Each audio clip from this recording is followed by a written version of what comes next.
The opinions expressed on this show do not necessarily reflect the views of the Tampa Bay Arts and Education Network.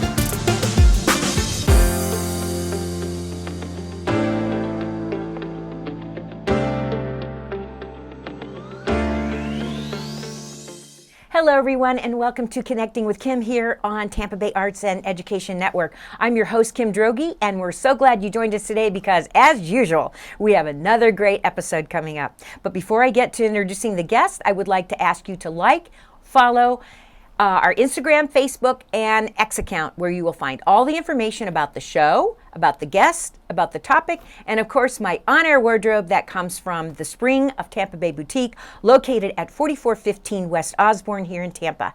The net proceeds from the boutique and the thrift store support their mission, which is providing safe spaces and empowering services to survivors of domestic violence and their children. And they've been doing a great job for more than 40 years. And as you can tell from watching my show,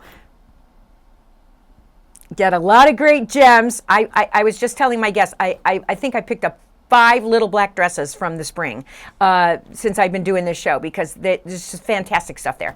So please, shop there, support their mission, because it's very, very, very important mission. And the other thing I want to say is you can catch the audio of our show on Sun Radio, 96.3 FM, or your favorite streaming platform. And we have a new broadcast time, which is now Saturdays at 9 o'clock, following the Attorney Patrick Swiss show, which I know is a huge hit with a lot of people on Sun Radio. So thank you for that placement. So let me introduce my guest, because it's going to be a terribly interesting topic and something that I personally have wanted to know about for a long time. So my guest in the chair today is Robin ADAIR, who is the Regent, and I don't want to screw this up, of the Daughters of the American Revolution, DeSoto Chapter. Welcome, Robin, to Connecting with Kim. Thank you, Kim, for having me. That's my pleasure. Great. Thank you. So we start every time the same way. We like our guests to share a little bit about their life journey, because you never know when somebody out there watching and listening has something in common with you. And we're hoping that they'll stick around and listen to the rest of what we're going to talk about. So that's great. Well, a little bit about me. Yeah. I was born in Florida. I was born in Jacksonville, Florida. My parents were raised over in Pinellas County, Florida, and my mother was born in Morton Plant Hospital 100 years ago. Wow. And she's almost 100, so she'll be celebrating her 100th birthday in January. And from Clearwater, which not too many people were from Clearwater at the time, because when my grandparents came, there was nothing there, and pine trees and orange groves, and I think they even slept in a tent. And they were from Birmingham, Alabama, which was a pretty established city at the time, and they were pioneers to come down and to help in this area. So I was raised in Palm Harbor. Then I went to school. I went away to boarding school in Mount Dora, Florida, a little school called Florida Central Academy. It has burned down, so I have no permanent record anymore. No, but dear. Then I went to University of Florida, and I was Gator, and I live and die for the Gators. My father was a Gator. It's kind of the only school I ever knew. And then I moved to Tampa. And Tampa, really, except for a few times that I didn't live in Tampa, has been my home. I enjoyed it. I watched it grow from the 80s, 1980s. And it had a pretty vibrant downtown then, too, which was amazing. But now it's even more vibrant. It's really changed a lot. And it's fun to see young people come back downtown and to have that energy of Tampa. I did move away twice. I moved to California and worked in television there too. And then before that I worked in Cayman Islands in television as well. Wow. Yeah, for 3 years, and helping build 2 TV stations down there. And it was a tiny little island, but we did great TV. We did morning shows and news shows, and It was very interesting to live there, and I just became an Anglophile there, believe it or not. Oh, I can believe I it. know we're talking about the DAR, but I'm really an Anglophile. They kind of, fit together in Well, some way. they're British. Yeah. British We and had American. British, came from, and became American. So that's fascinating. Absolutely. I've known you from other circles, Right. but I didn't know that part about your background. So Yeah. thank you for sharing that. Yeah. Did other things here and there, but television mostly and production was what I was really interested in. And then I did media work in California as well, and I did a digital software for TV large screen formats and mall kiosk and things and information. And out of that, I came up with an idea to do an emergency alert system to tell people what's going on at the time, if there was a bomb going off or if there was something going off. And I'd worked on that, and I actually got a patent on it. And had been working on that for a while. I was a little bit too ahead of the thing because when I came out with it, it was kind of during the mortgage crash, and nobody was really interested in safety. I started kind of with the Homeland Security and the Metro Transit Authority in New York, and got a little farther. We did a test up there, which was great and interesting, but it was just a little too Sometimes soon. the idea doesn't fit the exact time that sometimes you have Absolutely. technology and whatnot has to catch up with the idea. And it but, has. But It kudos. has. Kudos Yeah, for so that. That's impressive. It was just communications. I've always been in communications. You've always been in communications. And that's what I love, just informing. I think of it as like a electronic bulletin board that people used to put on to tell people, but that's what social media is now, isn't it? Just village drums and electronic billboards and With you all times. all the time. At And all that's times. Just to This thing alert. never leaves my side. Right, to It's alert like an and appendage. inform. Exactly. Well, we all like that, though. aren't we? Exactly. They And are. that's not necessarily, it's a good thing and a bad thing all at the same time. Right. Because it impacts our ability to have interpersonal. This is why I love my show so much, because I get to have real interpersonal time with who's ever sitting in that chair. We're here today to discuss a subject that, quite frankly, has fascinated me personally for a long time. And I hope some of the other people out there are also wondering, well, I've always wondered about that organization. What exactly do they do? So let's talk about the Daughters of the American Revolution, and I'm particularly interested in how you became involved and what they do, and now you're the regent, which I guess is like the big poobah, right, for your chapter. Okay. Yes. You're the head. You're the head. Yeah. So why don't you kind of launch us into that and help us understand better? Well, it's interesting because my mother's older sister was 16-year difference in age. And she joined like in 1970s, and she joined and she wanted my mother to join, and she goes, "Oh no, that's only old ladies." And well, here we are. And and I thought about it a lot, and I knew what the DAR was, but I really didn't know what they did. And a friend of mine, a sorority sister from Florida, said she joined, and so I thought, well, I can join. I thought I would do it. And my daughter, my mother, and I joined at the same time. I thought, okay, we'll go to luncheons, we'll do a little bit of things, but boy, there's so much that the DAR does. And it's the National Society of the Daughters of American Revolution, and it was started in the 1890s by a group of women. It's about preservation of history, education, and patriotism. And that's what it's about. And it's a non-political group. Everybody's welcome. We have over 100 worldwide chapters too. Amazing. International chapters are huge. I've learned a lot, but I got very involved with the DeSoto Chapter because they preserve an old schoolhouse that's here on the University of Tampa campus, and it was built in 1855 for a school for girls, which girls didn't go to school back then. Not in 1855. No, exactly. So I actually started working with that. We were doing some restoration. Natalie Tomczak was our regent at the time, and she did a great job in going through. There was some rotting wood, and we're just a lot. And I got involved to do a documentary on it. So I started learning more and more about the history of the women and the men that helped to save this little schoolhouse. And what really fascinated me was, okay, it was built in 1855. Civil War happened.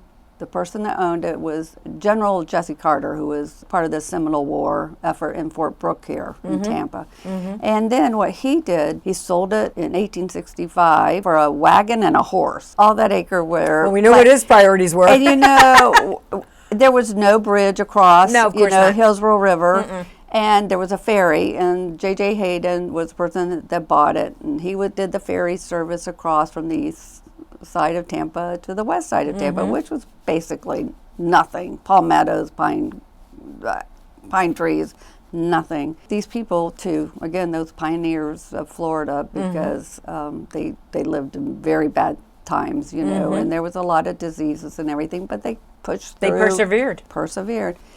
And then H.B. Plant comes along and sees potential there because of his steamships and trains. And so it's really fascinating. And he built the Plant Hotel, so the H.B. Plant Hotel, which is a beautiful hotel, building. Catered to the elite of the elite. Absolutely. And so then the little building was used as the little schoolhouse, the old schoolhouse, was used as a construction site for tools and things. And then he changed it to apothecary.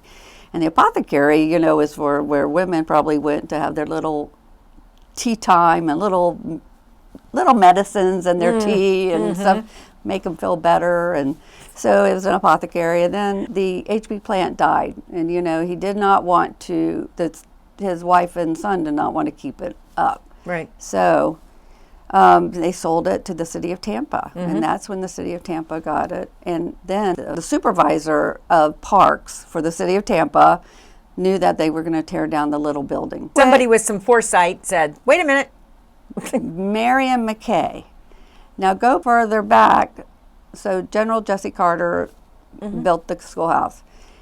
When J.J. Hayden built, Marion McKay was born in the little schoolhouse. It was a guest house for the Haydens, which was very interesting. So she was there.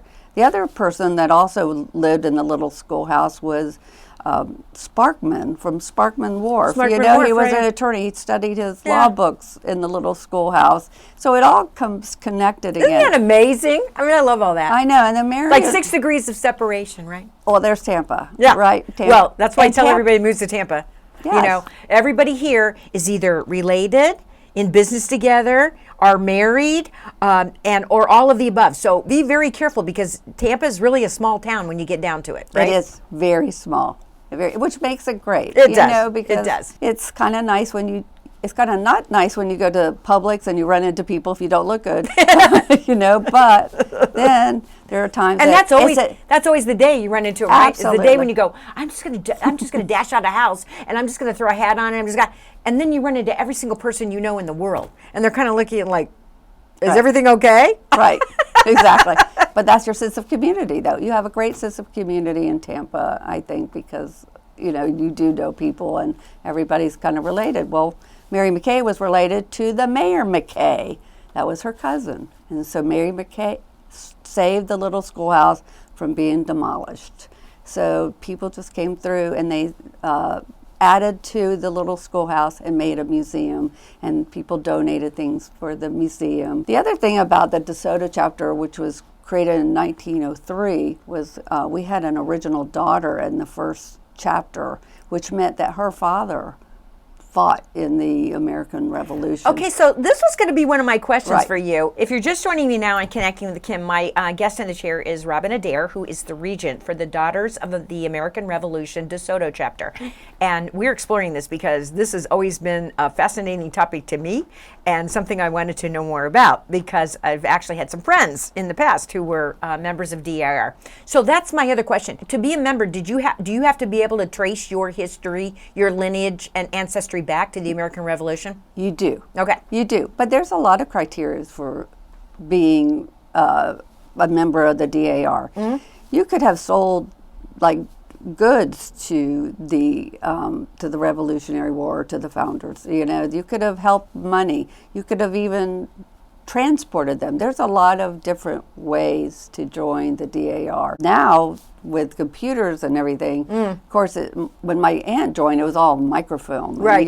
So it was hard to to trace back. But now everything's kind of listed, and Ancestry.com helps a lot, and there's a lot of things that you can do to search for somebody that was, eligible to be in the membership. We have so many diverse groups in there, and it's amazing the women that come together to be a DAR too. Their sense of service is everything. Their sense of, honoring veterans and patriotic duties. But you just think what those ancestors went through, what they and gave everybody was up. involved in that. There was everybody that was here at the time in those 13 colonies, it didn't matter, high, low, wherever you were, they were all involved in that, in getting the freedom from Great Britain, right? Exactly. Everybody was. It didn't matter who, it didn't matter who you were. Everybody was part of it.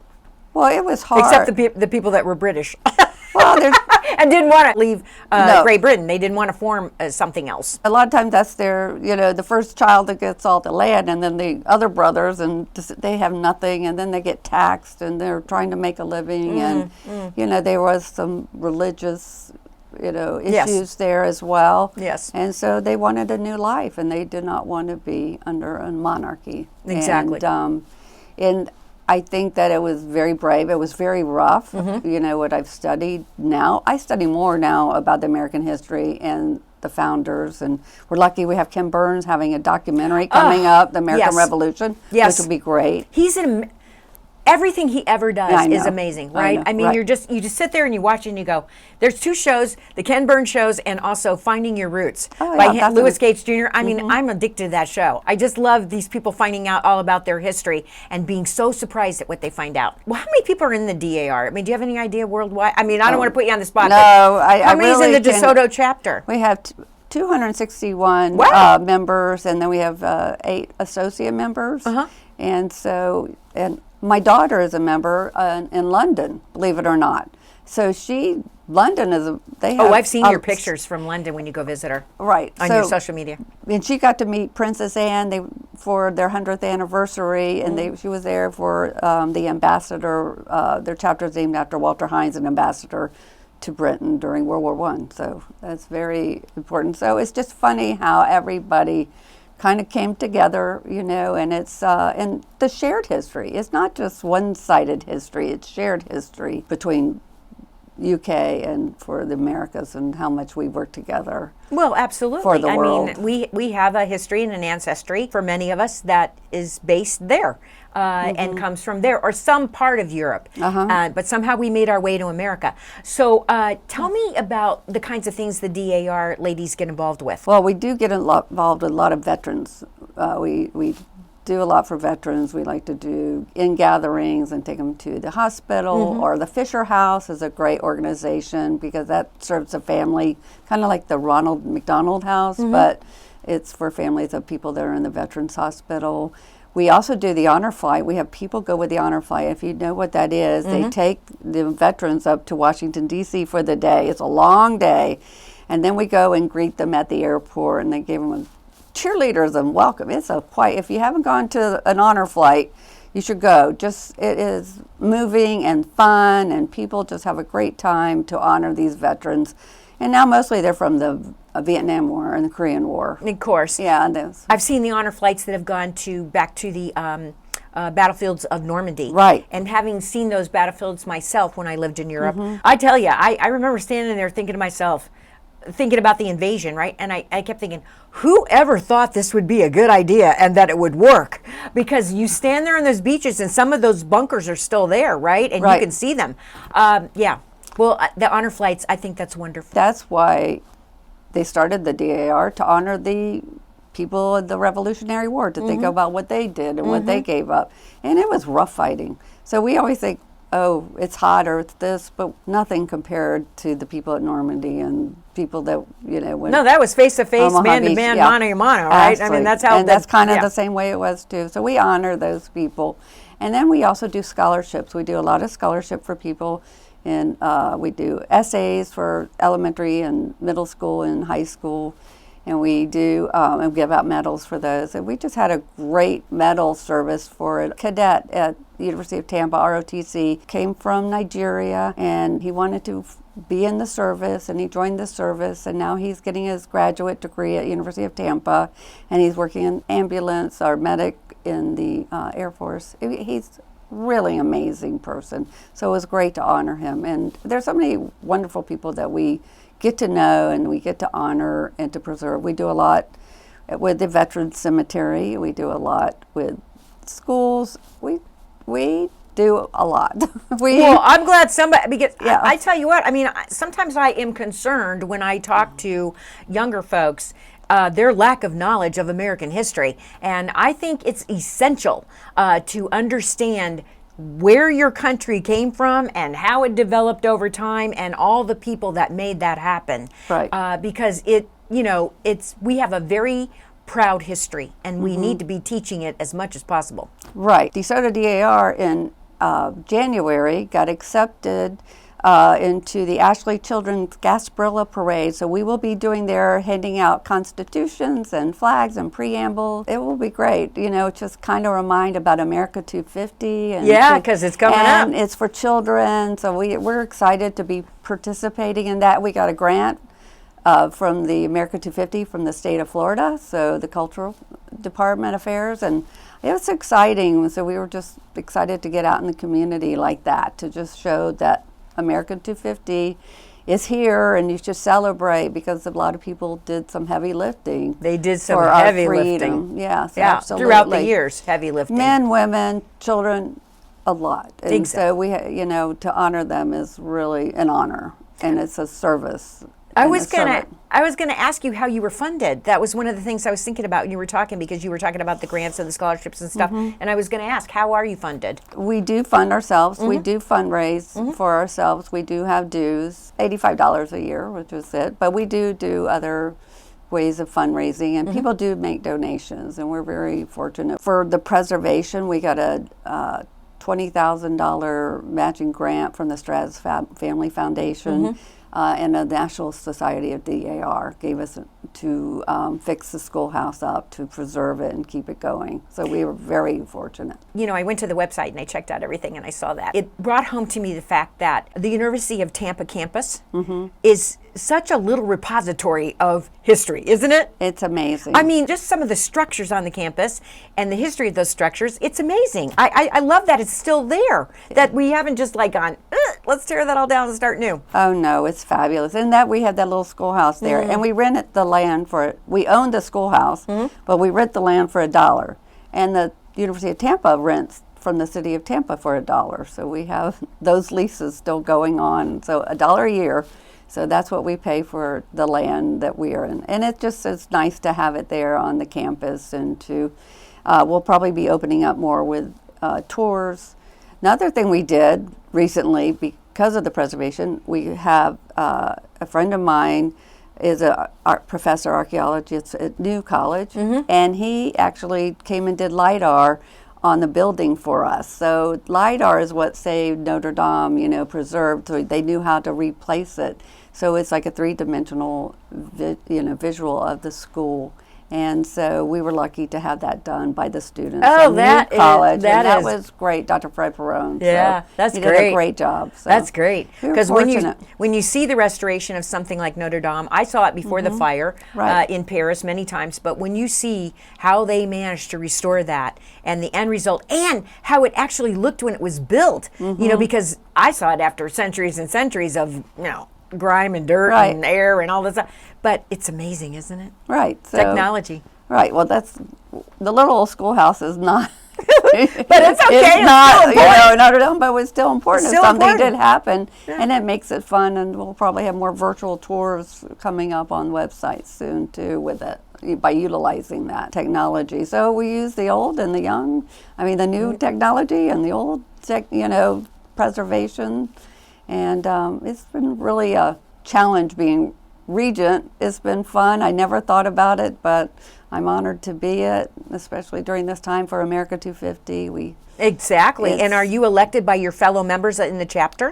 Yeah, slated and nominated, cited, nominated, and voted on, yes. And then do you have to go to like national conventions for the DAR and represent your chapter? They have state, and I've been to the state to represent. I haven't been to the national yet to represent, but we've had some great people representing with Natalie Tomzak and Laura Glass. And Laura Glass got honored by the National DAR we had the most memberships in a year, 41 members. Wow. That year. We are growing That's amazing. very quickly, and people are very interested in the DAR. And there's ways to go. You could go on the nsdar.org and you can look up how to be a member, and you can start your ancestry search, and it's really a great way to get to know a little bit of American history. And we have a great Constitutional Hall is beautiful. They do a lot of great events there. It's very historical. And I have so enjoyed having you as my guest today on Connecting with Kim, Robin, because I got to say, like I said at the top of the show, this is a subject that always has been interesting to me, and I'm sure there are many people out there who feel the same way, like, well, what do they do and how do you become a member? And so thank you so much for being my guest today on Connecting with Kim. well, thank you for having me and letting me talk about the DAR, the DeSoto chapter. It was a pleasure. If you're just tuning in, my guest in the chair today was Robin ADAIR, who is the regent of the Daughters of the American Revolution DeSoto Chapter. And you can find out more information. Of course, on all our social media posts, we will put the website that you can go to find out more information. And so I want to thank you all for joining us today on Tampa Bay Arts and Education Network, for joining Connecting with Kim. We love every little show that we do because we're always spreading good news, and that's what it's all about. And I want to remind you to like and follow our Instagram, Facebook, and X account, where you can find out all the information about the show, about this topic, about the guest, and the on-air wardrobe that comes from the Spring of Tampa Bay boutique, my sponsor, which is located at 4415 West Osborne here in Tampa.